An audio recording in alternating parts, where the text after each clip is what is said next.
Fellow Ghanaians, good evening. 9 days ago, I came to your homes and requested you to make great sacrifices to save lives and to protect our motherland. I announced the imposition of strict restrictions to movement and asked the residents of the Greater Accra metropolitan area and Kasoa and the Greater Kumasi metropolitan area and its contiguous districts to stay at home for 2 weeks in order to give us the opportunity to stave off this pandemic. As a result, residents of these two areas had to make significant adjustments to our way of life, with the ultimate goal being to protect permanently our continued existence on this land. They heeded the call, and they have proven so far to each other and indeed to the entire world that being a Ghanaian means we look out for each other. Yes, there are a few who continue to find ways to be recalcitrant, but the greater majority have complied and have done so with calm and dignity. Tonight, I say thank you to each and every one of you, law-abiding citizens. Let me thank in particular all our frontline actors who continue to put their lives on the line to help ensure that we defeat the virus. To our health workers, I say a big aiko for the continued sacrifices you are making in caring for those infected with the virus and in caring for the sick in general. You are the heroes and heroines of our generation, and government will do all in its power to provide you with the relevant tools to do your work effectively. To the men and women of our security services who have been enforcing the directives by patrolling our streets day and night, conducting surveillance, snap checks, and mounting roadblocks, we're deeply in your debt. It is these security measures that have created the basic framework within which our medical personnel are able to pursue contact tracing, testing, and treatment of persons with the virus, whose implementation offers us the most secure means to defeat the virus. Reports I've received so far indicate that the police, military, and other members of our security services have discharged their mandate with considerable professionalism. Furthermore, working with the Ministry of Local Government and Rural Development, we see personnel of the Ghana Armed Forces involved in the cleanup of our drainage systems and of our markets. In the very few instances where members of our security agencies have employed the use of excessive force against the citizenry in enforcing the restrictions on movement, the Inspector General of Police and the Chief of Defense Staff of the Armed Forces have taken steps to investigate such incidents, and they have given me the assurance that those found culpable will be duly sanctioned. Thus far, the alleged wrongdoers have been withdrawn from the ongoing exercise.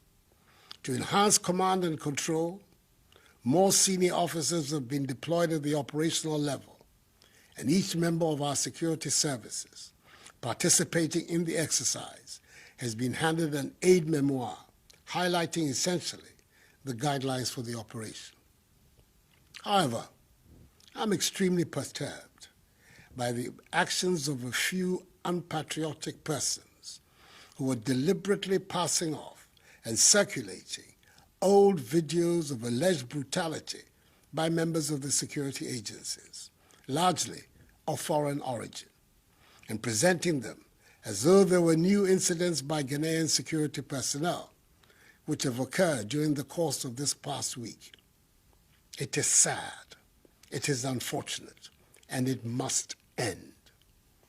We should all be in this fight together, and there's nothing to be gained with widespread fabrication and distribution of such videos, whose sole aim is to create discontent and undermine the trust of the population in the men and women of our security services. Who gains from such conduct? Nobody in their right senses. The law enforcement agencies are determined to locate the originators of these antisocial acts. Fellow Ghanaians, as I've said before, all that government is doing is intended to achieve 5 key objectives: limit and stop the importation of the virus, contain its spread, provide adequate care for the sick, limit the impact of the virus on social and economic life, and inspire the expansion of our domestic capability and deepen our self-reliance. As of today, Sunday, 5th April, our current situation is such that we have recorded a total of 214 cases. The Greater Accra region has 189 cases, followed by the Ashanti region with 12, Northern region 10, Upper West region 1, Eastern region 1, and Upper East region 1. The 10 from the Northern region are the West African nationals who entered our country illegally after the closure of the borders. In total, 3 persons have fully recovered from the disease, 49 persons have been discharged from treatment facilities and are being managed from home, and the remaining 155 are responding to treatment. 2 persons are moderately ill, and 5 persons, as I said before, have lost their lives.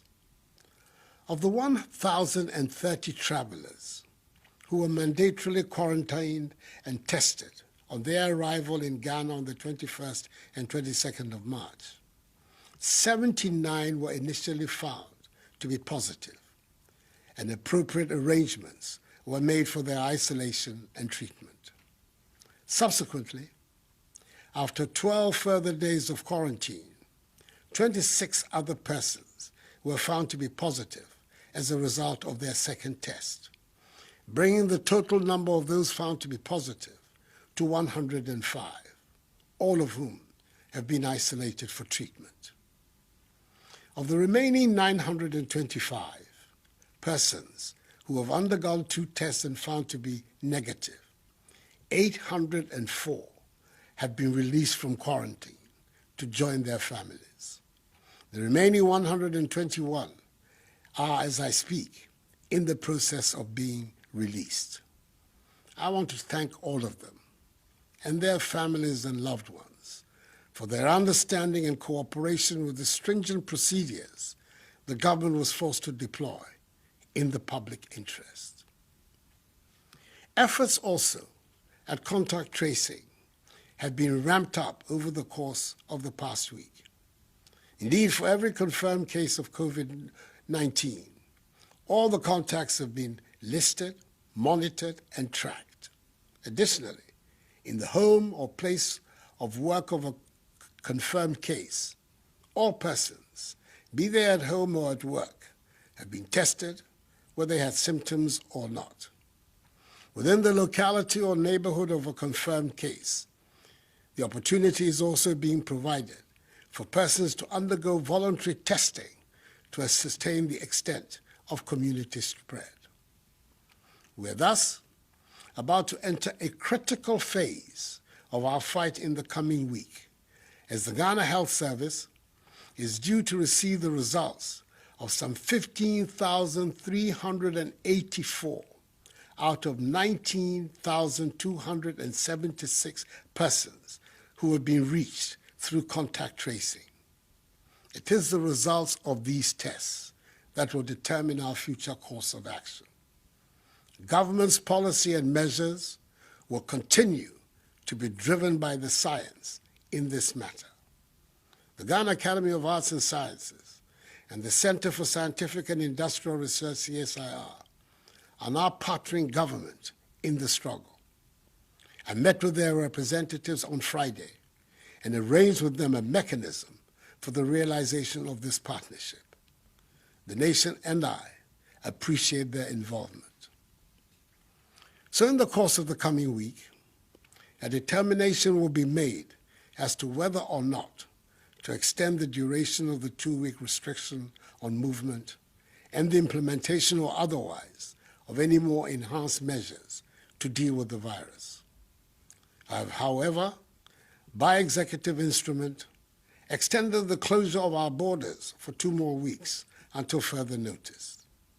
The data tells us that the overwhelming majority of confirmed cases came from travelers or from people who have come into contact with travelers. Fellow Ghanaians, tonight I stand before you to ask for your continued patience, support, vigilance, and adherence to the measures. Let each one of us play his or her part to enhance our collective efforts at containing the spread of the virus, which will enable us to hasten the lifting of these restrictions and returning the nation to normalcy. I was encouraged by the appreciation of government's handling of the pandemic and the offer of support by the leadership of the major political parties in the country when I met with them on Friday. I applaud Parliament's decision to call off its planned recess and be on standby to aid in the fight against the virus.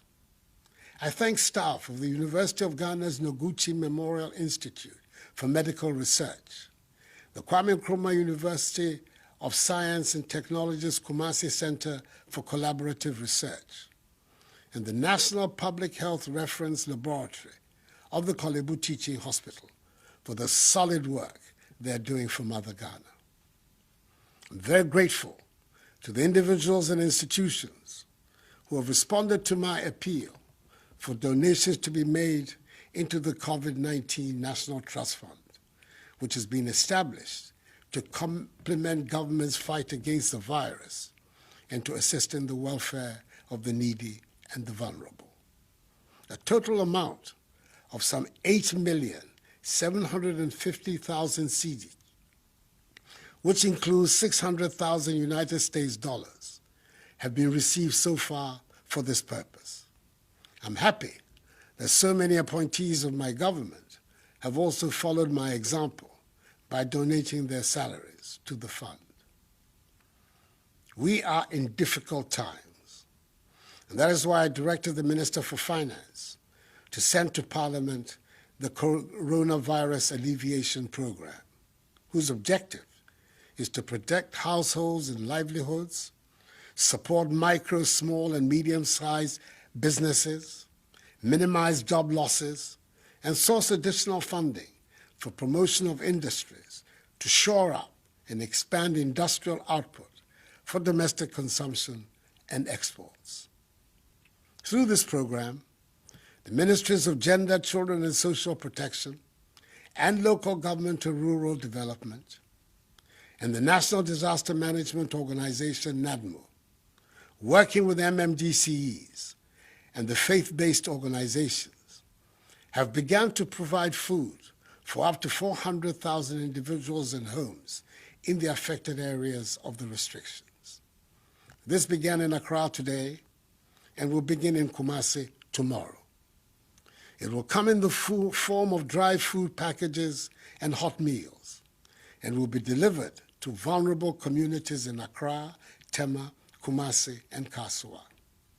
Again, the Ghana Water Company Limited and the Electricity Company of Ghana have been directed to ensure the stable supply of water and electricity during this period. In addition, there will be no disconnection of supply. Furthermore, government will absorb the water bills for all Ghanaians for the next 3 months, i.e. April, May, and June. All water tankers, publicly and privately owned, are also going to be mobilized to ensure the supply of water to all vulnerable communities.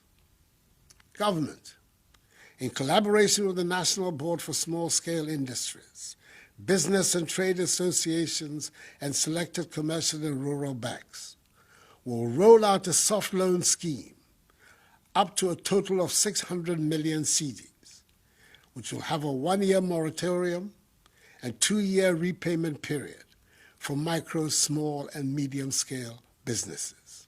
Fellow Ghanaians, it is vital that we protect the lives of our frontline health workers who are risking their lives every day to battle this virus. That is why government is placing a high priority on the procurement of personal protective equipment for them. Thus far, 350,000 masks, 558,650 examination gloves, 1,000 reusable goggles, 20,000 coveralls, 7,000 N95 respirators, 500 waterproof gumboots, 2,000 reusable face shields, 2,000 gallons of hand sanitizers, 10,100 milliliter pieces of hand sanitizers, and 500 shoe covers have been sent to the regional health directorates for onward distribution to the district health directorates for use by our health workers in all the districts. Then the Minister for Health is ensuring that they reach the health workers. This notwithstanding, government is aware that more needs to be done, especially in the face of the global shortage of PPEs. It is for this reason the government is actively engaged with local manufacturing companies to assist them in the domestic production of PPEs, and I'm encouraged by the response from the Ghanaian private sector. Domestic production of face masks, head covers, surgical scrubs, and gowns will commence from Tuesday.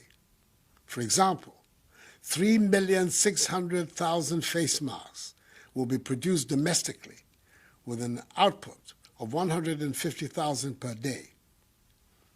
I'm equally impressed with the invention of a solar-powered hand-washing sink by Judose from Kumasi, and the COVID-19 prevention electronic bucket made by Kelvin Owusu-Dapa and Richard Boateng, both students of Obuasi Senior High and Technical School.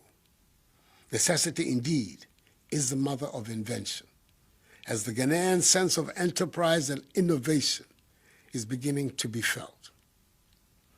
An insurance package with an insurance sum of 350,000 cedis for each health personnel and allied professional at the forefront of the fight has been put in place, with a daily allowance of 150 cedis being paid to contact tracers.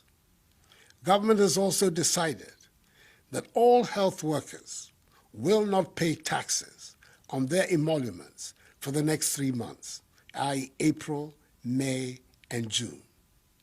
Furthermore, all frontline health workers will receive an additional allowance of 50% of their basic salary per month, i.e. for March, April, May, and June. The March allowance will be paid alongside that of April. The Ministry of Transport is also making available, for free, Ayalolo buses to convey health workers in Accra, Tema, Kumasi, and Kanswa to and from work along specific routes for the entire duration of the restrictions. I'm happy that operators of public transport, such as trotros and taxis, are largely adhering to the admonition to observe social distancing in their vehicles. Each one of them should do so. Towards ensuring the cleanliness of our country, especially in the Greater Accra and the Greater Kumasi areas, which are currently the subjects of the restrictions, the Ministry of Sanitation and Water Resources, together with some 400 personnel drawn from the police, military, fire service, and prison service, from Friday, 3rd April to today, Sunday, 5th April, have embarked on desilting our gutters, collection and disposal of garbage from homes, public places, markets, and vehicle terminals.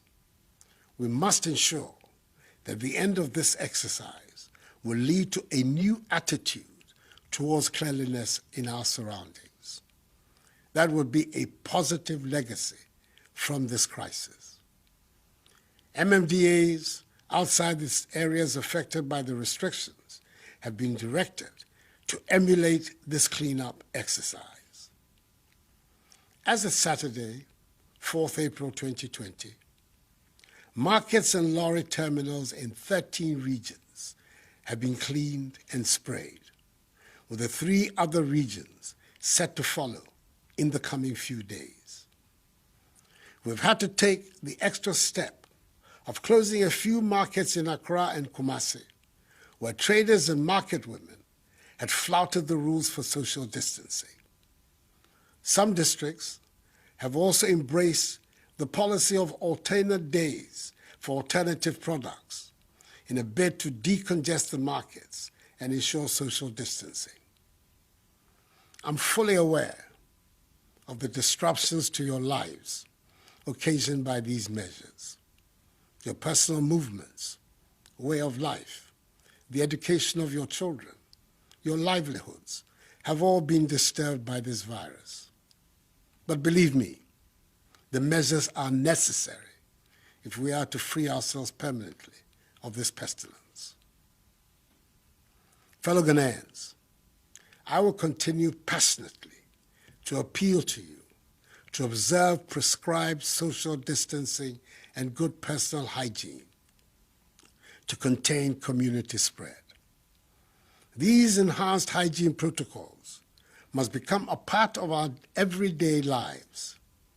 We must not abandon them. And remember that the law enforcement agencies are going to increase their enforcement of the stay-at-home directive. Do not leave your homes other than for the essential stipulated reasons.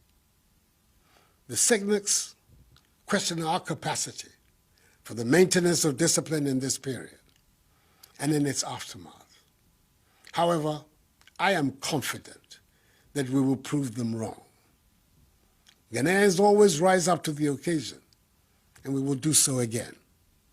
United, we're going to win this battle. I'm privileged to be speaking to you on a sacred day of the Christian calendar, Palm Sunday, which ushers in the Holy Week to commemorate the passion and sacrifice of Jesus Christ. Let his example unite all of us, Christians, Muslims, all Ghanaians, in our care for each other and in our resolve to overcome this challenge. This too shall pass. Together, let us ensure that the scourge of this virus becomes nothing but a temporary blip on the fortunes of our nation. And we will go on to realize the vision and aspirations of our forebears who envisaged Ghana to be a free, democratic, prosperous nation, the beacon of freedom and justice, the Black Star of Africa, the harbinger of a new black civilization in which the dignity and prosperity of black people everywhere are assured. May God bless us all and our homeland Ghana and make her great and strong. I thank you.